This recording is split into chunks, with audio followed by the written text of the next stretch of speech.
Hi guys, White Witch 110 here. Just got home from work. Thought I'd show you my ladybug lights. I have a lot of cool stories, but I think I shall start with Halloween history. It dates back to 2,500 years ago, possibly 5,000 years ago. And depending on where you were, it could be a 3-day festival. It began being celebrated on October 31st in the Middle Ages. Celts pronounced it Samhain. Some people pronounce it Samhain.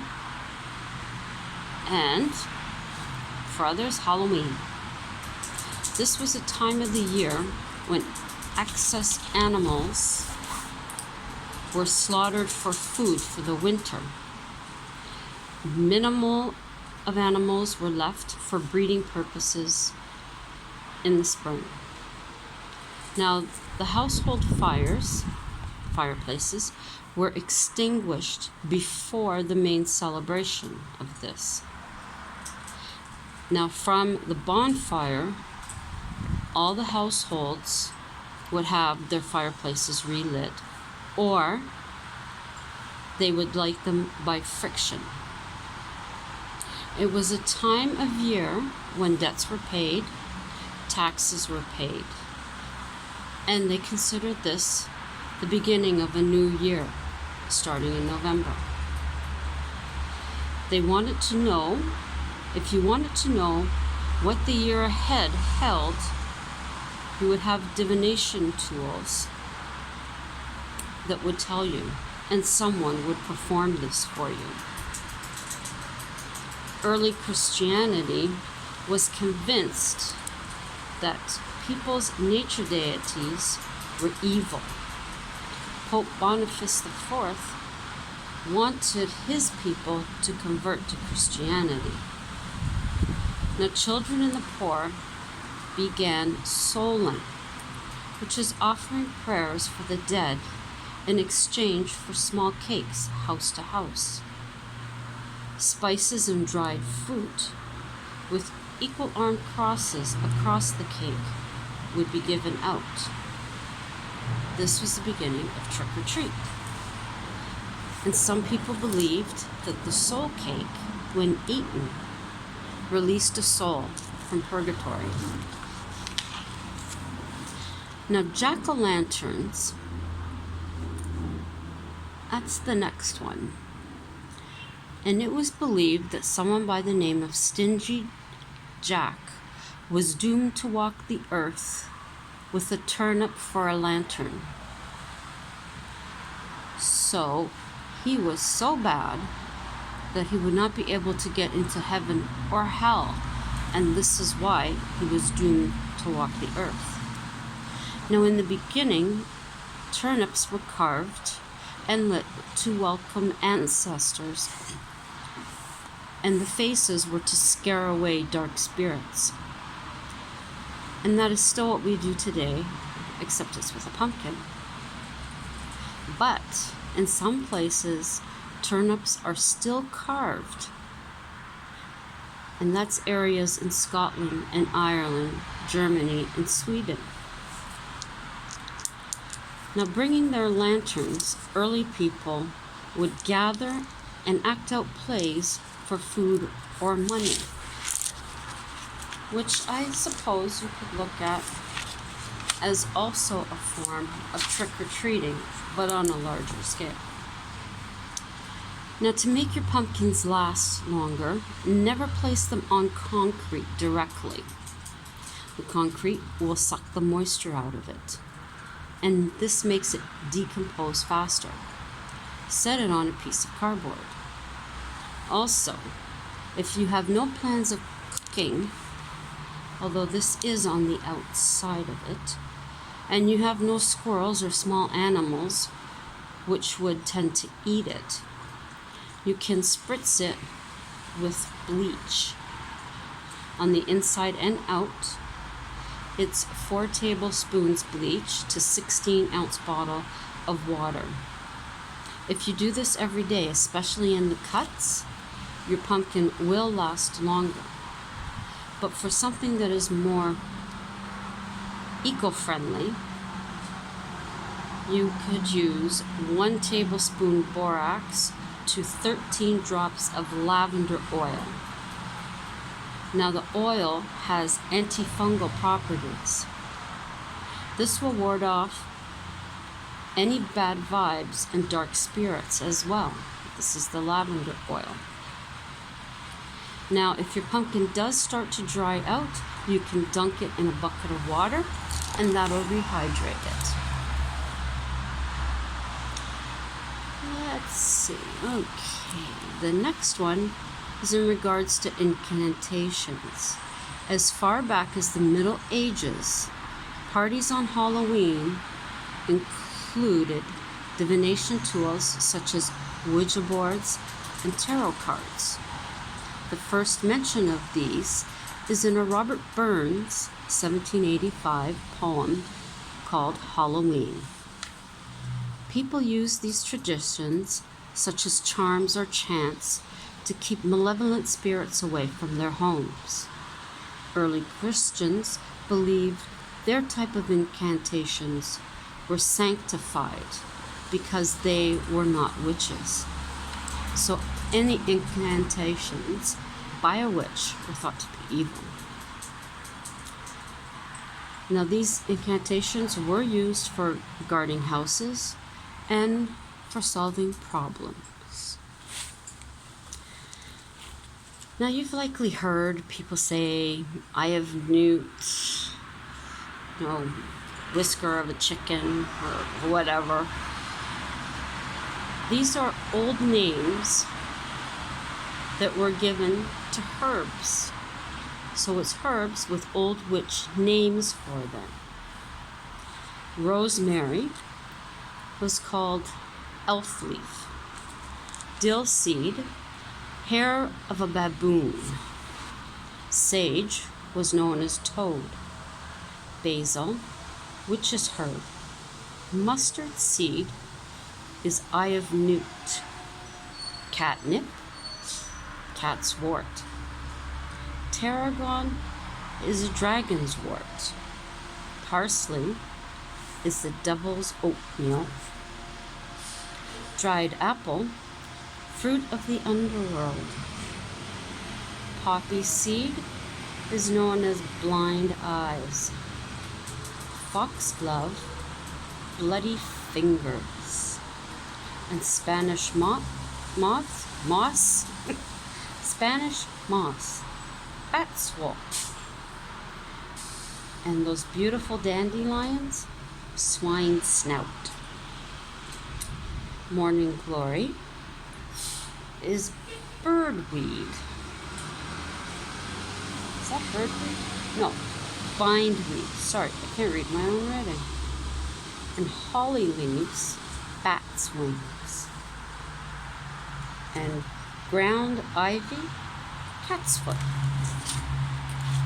Those are some fun ones. Let me give you... Okay. I shall give you one story this evening. Maybe a couple. The first story, and I'm sorry if I'm pronouncing this wrong, people in New Brunswick. Dungarvan Whopper. And that's from New Brunswick, Canada. Now, people had warned a gentleman of this experience not to build on land that he had purchased. An old logging camp that was going, he had bought an old logging camp that he was going to turn into a hunting lodge. He started to build in the early summer and had a 2-month moratorium on himself to get it done. He had heard 2 stories in regard to the spirit known as the Whopper. No, it's not a burger. The first one, there was a log jam on the river. The lumberjacks struggled to break it, but they couldn't. Then one day, a larger lumberjack arrived. He removed key logs in the jam to free it, but unfortunately, the logs moved too quickly once they were freed, and this man was killed. Weeks after his death, a strange whoop sound was heard on the banks where he had died. The second story he heard was in regards to a cook at the logging camp. The cook kept his life savings in a money belt that he always wore. Now, this took place in the 1800s. A lumberjack called Ryan knew about this money belt. And thinking he was smart, he offered to teach the cook to hunt one winter day. So they ventured out into the woods. Once they were away from the camp, Ryan quickly turned his rifle on the cook and shot him dead. Now, it took Ryan about an hour to bury the cook. Then, returning to camp, he explained the cook's disappearance as a bear had dragged him away. Now, Ryan left the camp, never to return, after the story was told.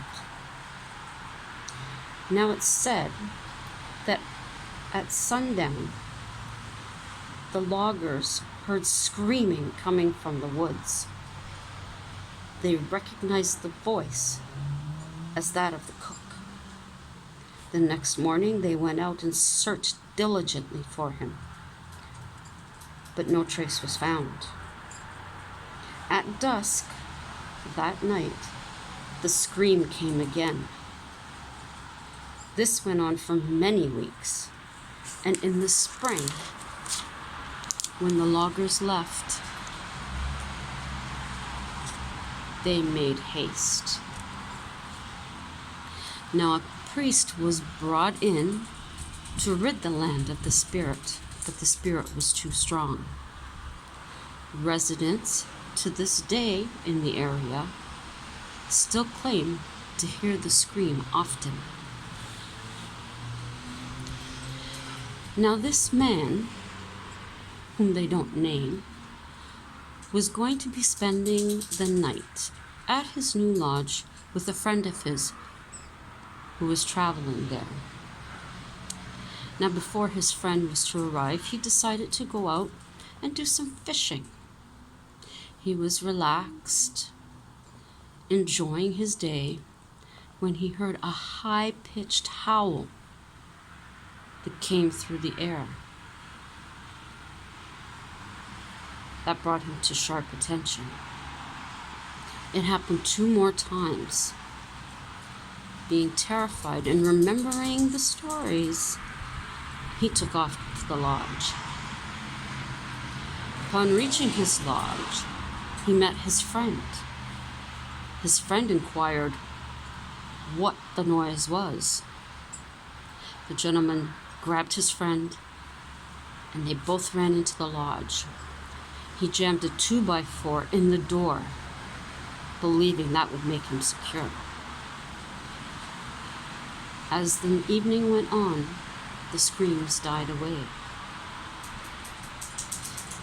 4 days later, at dusk, the scream was heard again. Now, needless to say, soon after, the gentleman sold his lodge. Matter of fact, in his words, he sold it to a real city slicker. He made a promise to himself that he would find another location, far from this one, in which to build his lodge. He and his friend, that evening after the scream, had returned to Toronto.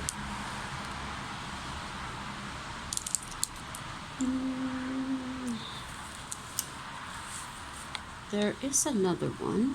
I think I just may tell you. It's called The Ghost in the Alley. It's from St. John's, Newfoundland.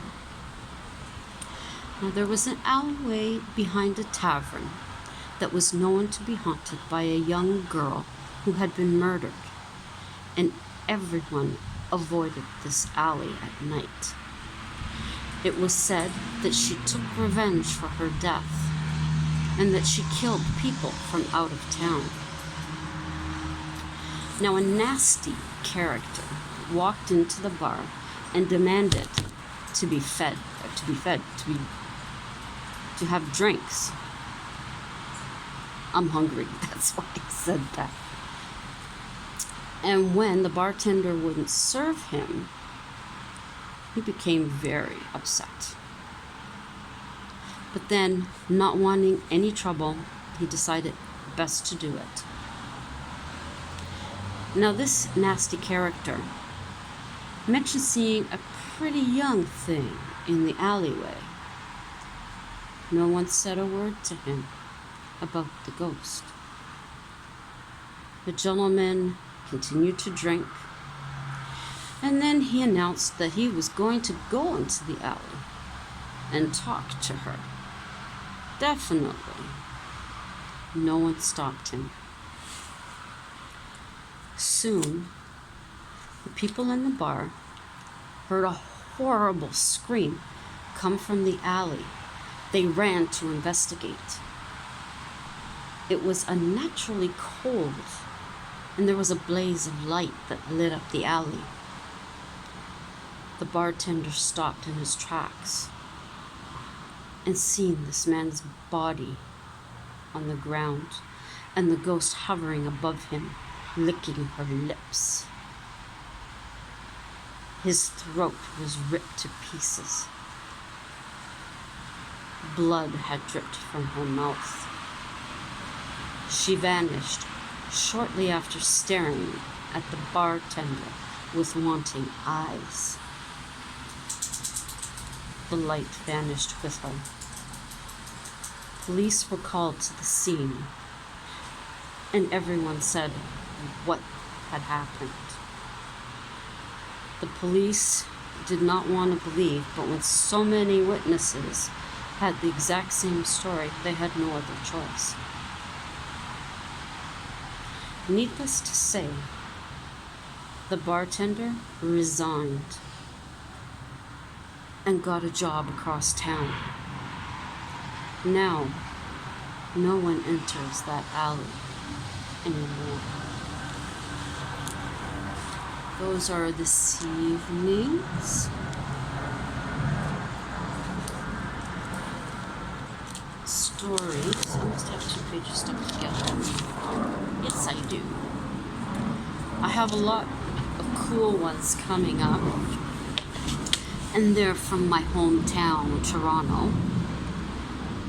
A couple of the places I have been to, that's all I'm going to say. They weren't in with my personal experiences, because back then I never even really thought of them as experiences, and it wasn't anything too grand or too much. So I hope you enjoyed the little bit of stuff about Halloween and those stories from the East Coast of Canada. Thank you for joining me. And those of you that are my subscribers, I greatly appreciate that you come back time and again to hear my stories. Makes me want to continue to look into it. And it has been quite interesting, and I really have enjoyed it. If you're just coming to check out for the first time, I hope you do like what you're hearing and what you're seeing, and that you will consider subscribing and hitting that notification bell. And if you so feel, please share this out. So have a great rest of the evening and have a fantastic Friday. It's overcast again today here. Rain all day long. And it is pretty cool. So I look forward to joining all of you here again tomorrow night with more tales of the spooky kind. Ciao for now.